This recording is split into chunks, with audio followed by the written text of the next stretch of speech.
No creo que la imaginación tenga límites. A ver, pues porque no todos tenemos la misma capacidad para usarla. ¿Qué por qué? Pues porque algunos no tenemos espacio y aptitudes para gestionar tanto poder.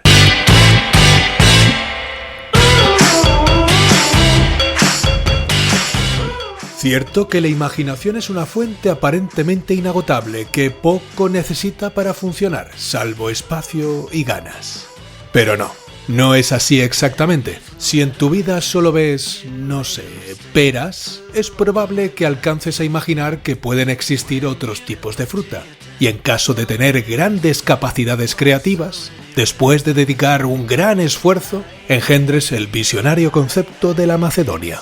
Pero difícilmente concebirás que esa variante de lo que llamas pera puede ser el cigoto resultante de la cópula arriesgada y prohibida en algunas jurisdicciones entre dos seres intergalácticos de especies distintas. La imaginación no nace del vacío, se alimenta de multitud de conocimientos que fomentan pensamientos tangenciales que convergen, colisionan, friccionan o simplemente se acercan hasta encontrarse en un espacio común. El saber engendra ideas que pululan independientes tan sueltas como el espacio que queramos darle y por el albur y ejercicio libre y hasta licencioso de nuestra mente interactúan. Si has pasado toda tu vida en un pozo, pensarás que el círculo de cielo que ves arriba es todo el universo. Parábola china del siglo IV a.C. que parafraseó indirectamente José Luis Borges con: confunden su provincia con el universo. El mismo Platón, en su ensayo La República, decía algo así como: hay quien vive tan cómodo viendo sombras que ya ni se molesta en buscar la luz. Recurso que usaron desde George Orwell hasta Philip K. Dick como arquetipo del pensamiento limitado. Pero por eso, cuando alguien dice «yo no tengo imaginación», no confiesa una carencia, sino una rendición. Ha decidido no mirar más allá del marco.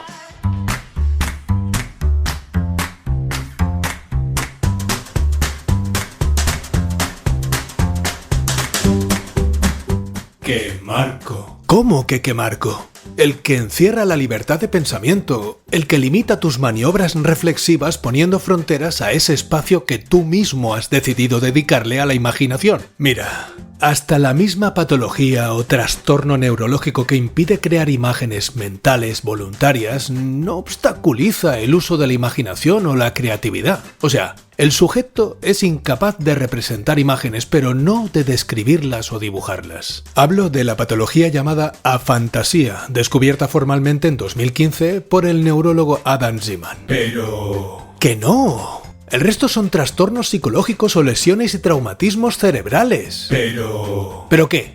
¿Es suficiente el conocimiento y la apertura mental para fomentar la imaginación? Son componentes vitales para ello, que además cada uno tiene una función clara e independiente en nuestro cerebro, pero que la casualidad de la evolución nos ha llevado a combinar... ¿Qué rollo estoy a punto de meter? Pues sí. Relájate, Casualmente, esta cuestión me lleva a colisionar con el concepto del fenómeno emergente. ¿Y aquí no te surge ninguna pregunta? Mira que eres raro. ¿Me lo vas a contar igual? Esto va a acabar mal. Pero sí, lo voy a contar. Se trata de un concepto usado en todas las ciencias y que... llama emergencia a la aparición de propiedades nuevas que no pueden explicarse completamente por las partes que las componen. Como es un fenómeno que se aplica en todas las ciencias, imaginad la cantidad de ejemplos que podemos encontrar. Os voy a exponer el más clásico. De un átomo de hidrógeno y uno de oxígeno no se deduce mojarse, pero cuando se combinan emerge agua. Venga, aunque se entiende perfectamente, voy a por otro, que este me gusta. Recurriendo a la fábula de los ciegos y el elefante, que en esencia dice algo así como: varios hombres ciegos tocan distintas partes de un elefante. Uno palpa la trompa y dice: es una serpiente. Otro toca la pata: es una columna. Otro la oreja: es un abanico. Otro la cola: es una cuerda. Y discuten sin parar, cada uno convencido de poseer la verdad. No hace falta que os describa la moraleja, ni tan solo que os regale un epílogo curioso. Está bien claro, ¿verdad? Está claro. ¿Y qué tiene que ver con la imaginación? Pues por la falta que te hace. Y no es un insulto, después te doy una explicación de este aparente exabrupto. Empecemos con todos los componentes necesarios para que la imaginación se manifieste: conocimiento, inteligencia y creatividad. Y ahora, para entender la función de cada uno de ellos, vamos a escenificar sus funciones dándoles corporeidad. No es que sea necesario, pero sí entretenido.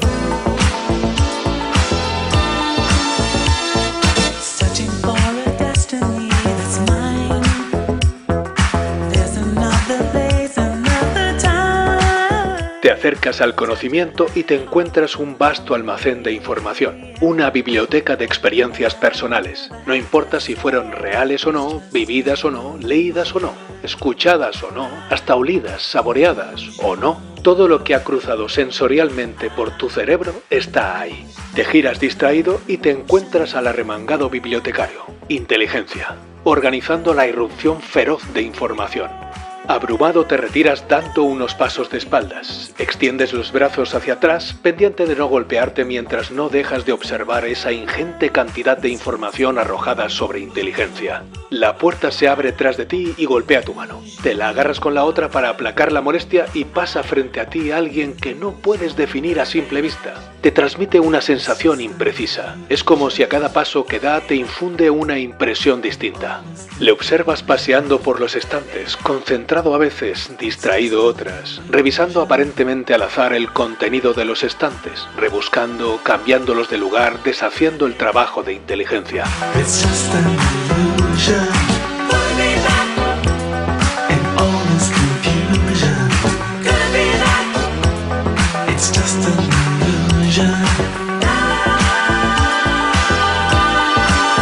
Nada encaja mejor, bueno, nada, pero bueno, queda muy bien Just an Illusion de Imagination. ¿Y quién es este último personaje?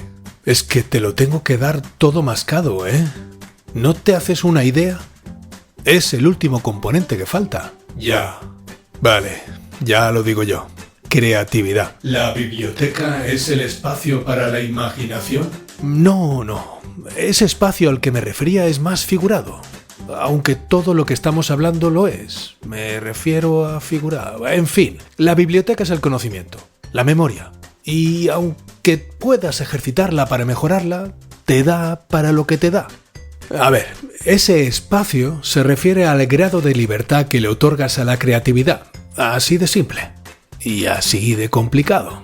Y la imaginación es el resultado emergente e imprevisto de la combinación de estos tres componentes.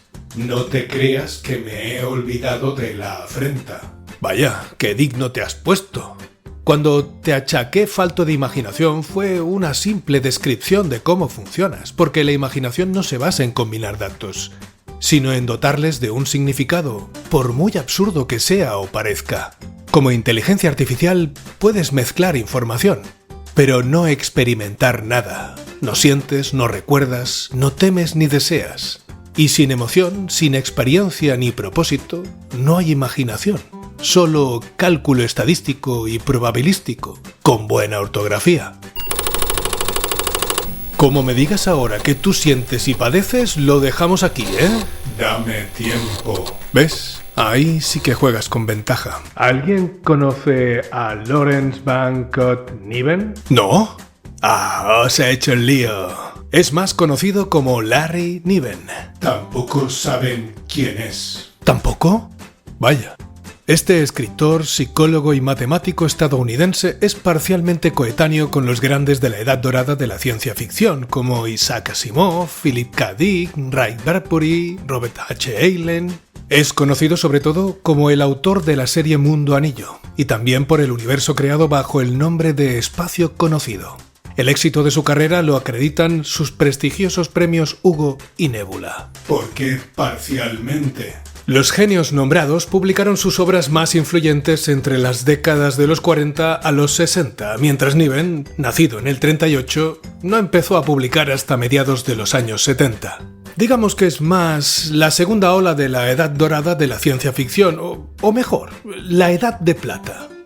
Destaca en sus obras por la rigurosa consistencia científica, lo que le ha valido el calificativo de primer autor moderno de la ciencia ficción dura.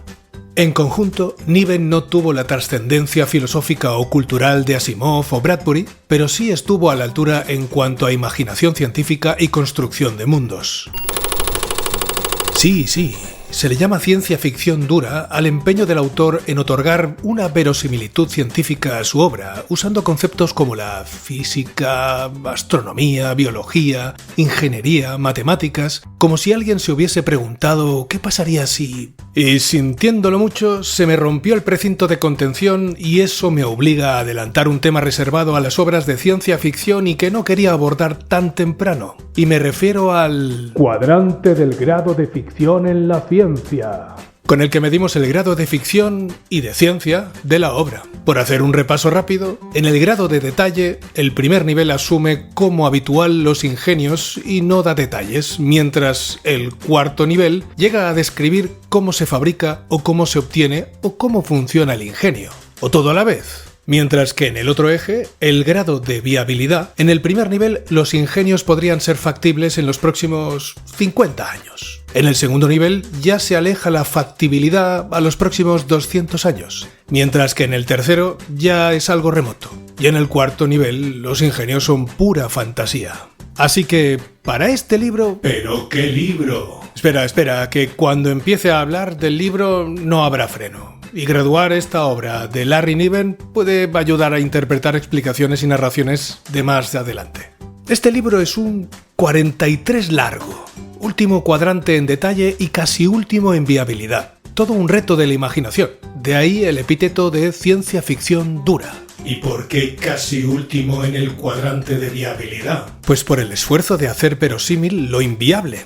Ese también es el gran reto y compromiso de la ciencia ficción dura. ¿Alguien ha leído Mundo Anillo? Para este podcast he leído los 2 primeros libros de este universo creado por Larry Niven, Mundo Anillo y Los Ingenieros de Mundo Anillo. Pero hay más. De esta serie tiene un par más. El Trono de Mundo Anillo e Hijos de Mundo Anillo.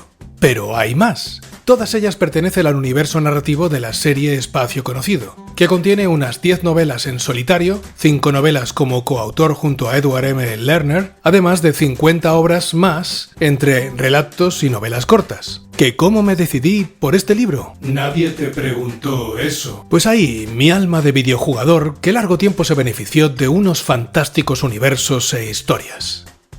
No digo con esto que ahora no los haya. Pero en fin, uno recuerda muy vívidas esas historias que no estaban respaldadas por unas imágenes tan potentes como las de ahora, y eso es muy revelador.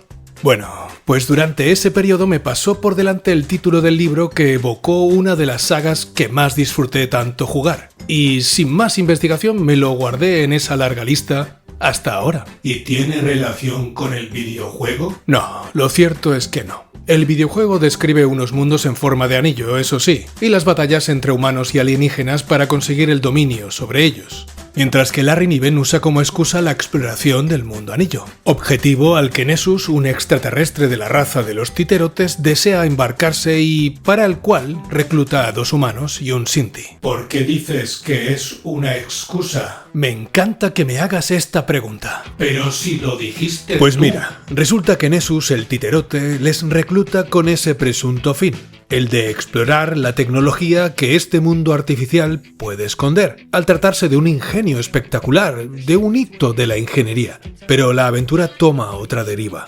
Para los protagonistas de la historia, Nessus los utiliza para otro propósito que no desvelaré para quien quiera leerse esta aventura. Pero es que también Larry Niven retuerce la historia para explorar su enorme imaginación describiendo este mundo artificial y las criaturas que lo habitan, haciendo además un análisis antropológico y hasta biológico de sus evoluciones durante los millones de años de existencia de este planeta toroidal. Un alarde de imaginación, ciertamente.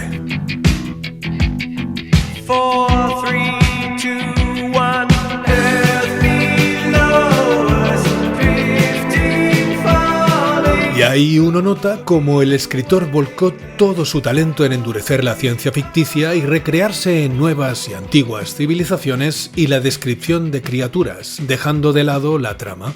Es decir, se centra tanto en describir la aventura que se pierde el propósito. ¿Pero no es así la vida? El viaje es más importante que su propósito, por supuesto, pero tampoco ningunearlo. Todas las historias tratan de un viaje, explícito o figurado, la vida sin más. Pero el objetivo es que el viaje te induzca a madurar para llegar al destino y recogerlo desde otra perspectiva más experimentada. No que a medio camino cambies el trayecto o que con el destino alcanzado ni sepas a qué fuiste a por él. ¿Seguro? Mira, no sé qué decirte. Pensándolo bien... 4, 3, 2, 1. Earth below us, drifting, falling, floating, weightless, calling, calling home. Entre viajes espaciales y videojuegos os he dejado la canción de Major Tom Coming Home de Peter Schilling, homenaje no oficial de la famosa Space Oddity de David Bowie, donde el Mayor Tom vuelve a la Tierra. En fin, volviendo al libro, Larry Niven no pierde el foco en la trama, pero es cierto que no le imprime tanta importancia como al universo que crea, exprimiendo cantidades enormes de imaginación y ahínco para alcanzar esa verosimilitud científica dura. Al menos cuidó la parte científica. Sin duda aplicó todo su esmero en ello, aunque cuando uno lee este género no siempre espera que todo sea cierto, ni se dedica a buscar teorías que sustenten lo descrito en el libro. Bueno, algunas veces sí, pero no para desacreditar la obra, solo por pura curiosidad y entretenimiento. Pero otra facción de lectores y críticos especialistas no piensan igual, y muy temprano, antes de ser publicado en España en 1976, en congresos de fans se hizo célebre la broma de El mundo anillo es inestable. aludiendo a ese fallo científico, señal de cómo esos lectores, digamos, entregados, se lo tomaban muy en serio. Entonces, ¿el mundo artificial donde viven los titerotes es viable? Te has adelantado mucho, ¿eh?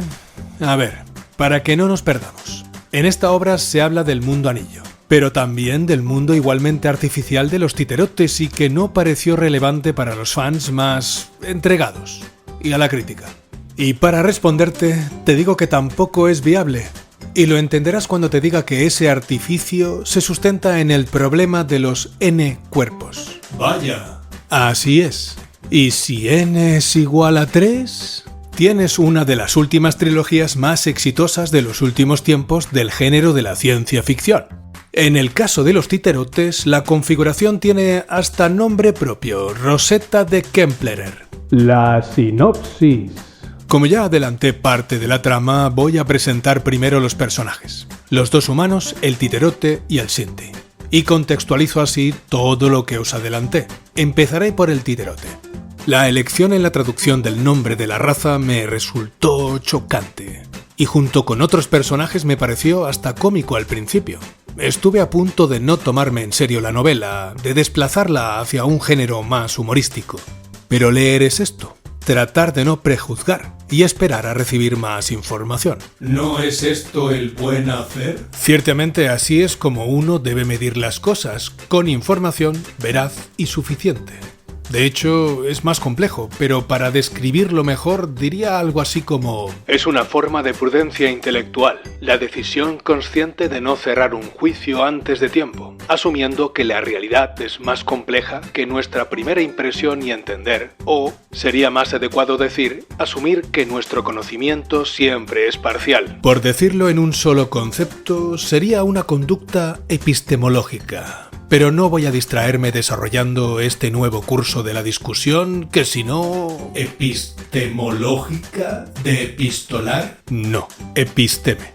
Definición que la RAE escribe así: saber construido metodológica y racionalmente en oposición a opiniones que carecen de fundamento. ¿Qué decir? Se trata de un método en extinción. En fin, volviendo al titerote, me costó gestionar en mi imaginación, además de la descripción de la anatomía y sus movimientos y acciones. Durante la historia va tomando forma y es muy importante entender su función en ella. Se apoyaba sobre dos patas y contemplaba a Louis Wu desde dos direcciones distintas, gracias a sus dos cabezas planas montadas sobre sendos cuellos flexibles y muy delgados. La mayor parte de tan sorprendente figura estaba cubierta de piel blanca y suave como un guante. Sin embargo, entre los dos cuellos de la bestia crecía una gruesa crin de vasto pelo castaño que le cubría todo el espinazo hasta la complicada articulación de la pata trasera. Tenía las dos patas delanteras muy separadas, de modo que los pequeños cascos con garras de la bestia formaban un triángulo casi equilátero. Esas cabezas planas no podían albergar un cerebro, pero luego advirtió una jiba entre las dos bases de los cuellos, donde la crin se convertía en un grueso estropajo protector. El cerebro y el cráneo se ocultaban bajo la joroba. Tila, el personaje femenino, me resultó cómica y desconcertante.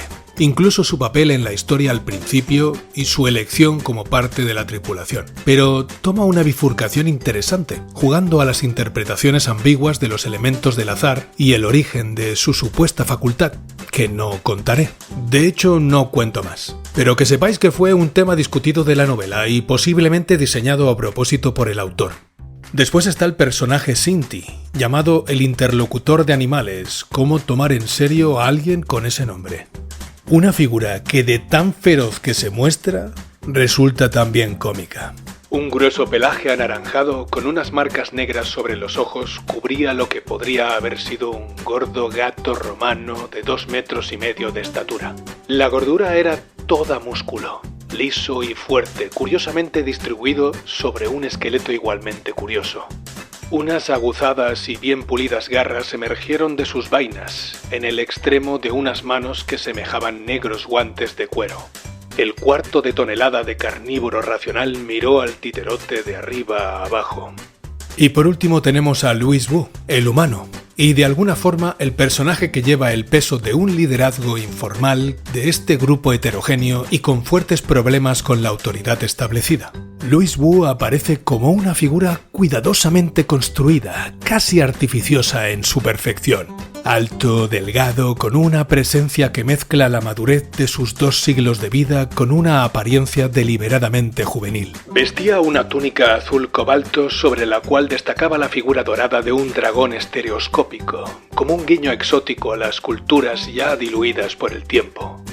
Cuando sonreía, y lo hacía con frecuencia, mostraba una hilera de dientes nacarados perfectos, normalizados hasta lo improbable, como si incluso su humanidad hubiese sido pulida por la tecnología y la costumbre.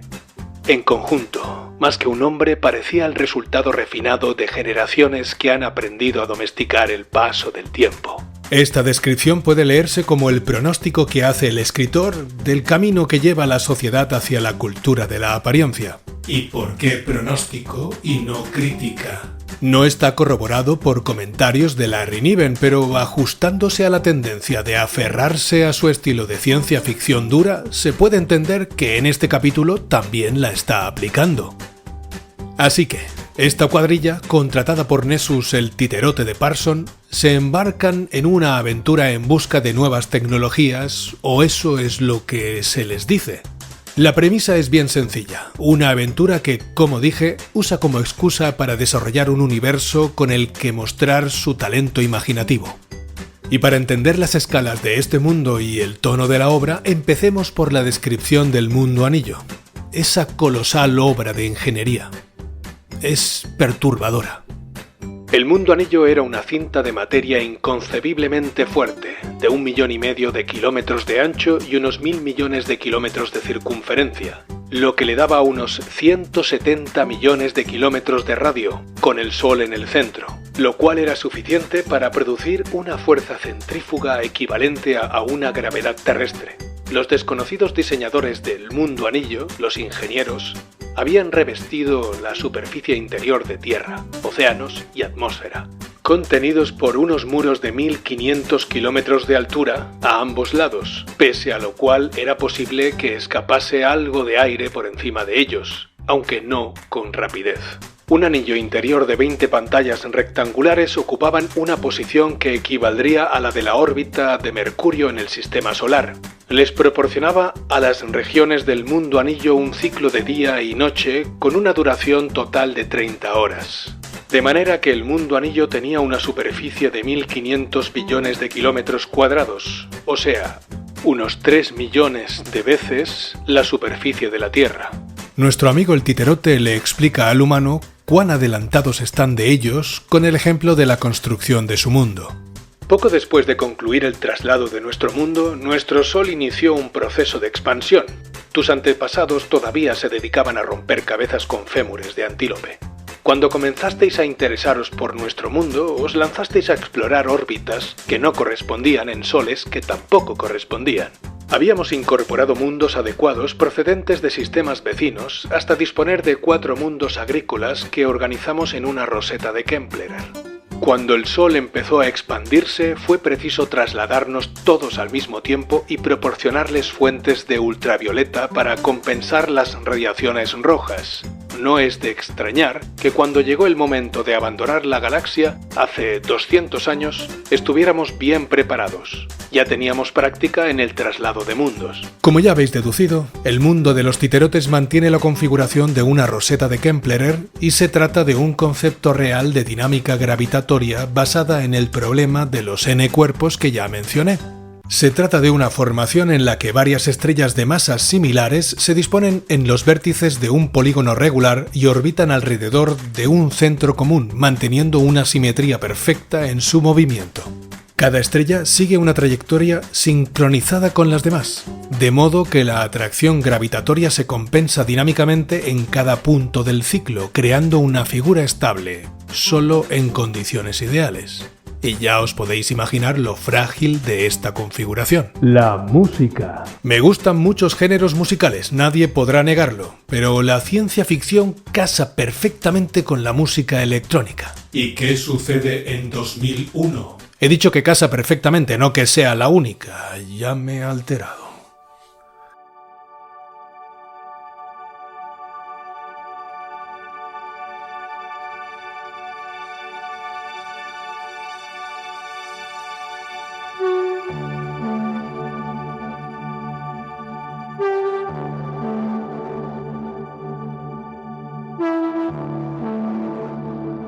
Y ya se me ha pasado.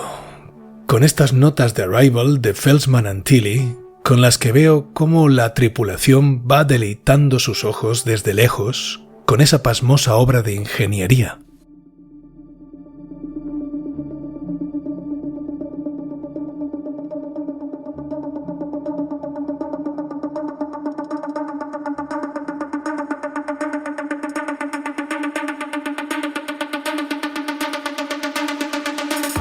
¿No os parece que ofrece unos tonos previos a Vangelis? A partir de los 3 minutos da un giro en intensidad y estilo que aporta una sensación de alarma muy apropiada para la escena. Ya en el terreno, las largas distancias, las travesías interminables, aún usando vehículos supersónicos, se convierten por sí solas en una prueba.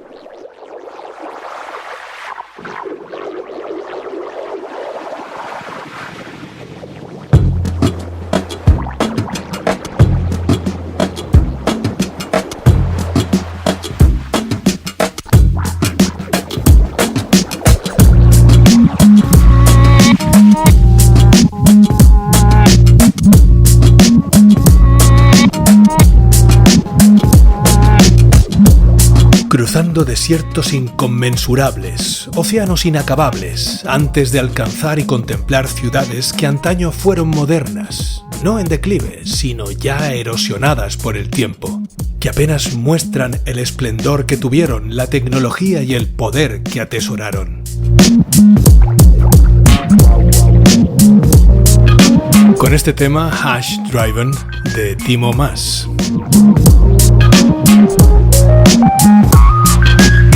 Otras que aún sus habitantes sacan partido, aunque de forma primitiva y especulativa, de lo que otrora fueron unas magníficas y majestuosas obras arquitectónicas flotantes.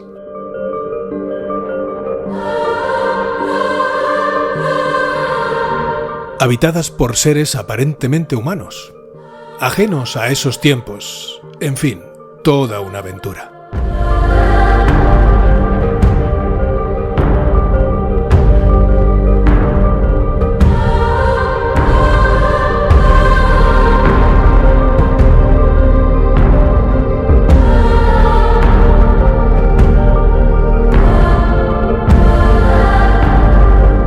Estás escuchando Deepest Dive de Tico Tico.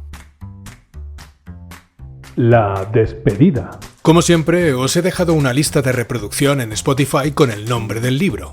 Espero que tanta digresión os haya abierto el apetito o la curiosidad por leer, sea este libro u otro. Pero leed, por favor. Y ya que os vais a poner a leer, podéis poneros con el libro del próximo podcast, El puente Pegasus, de Stephen Ambrose.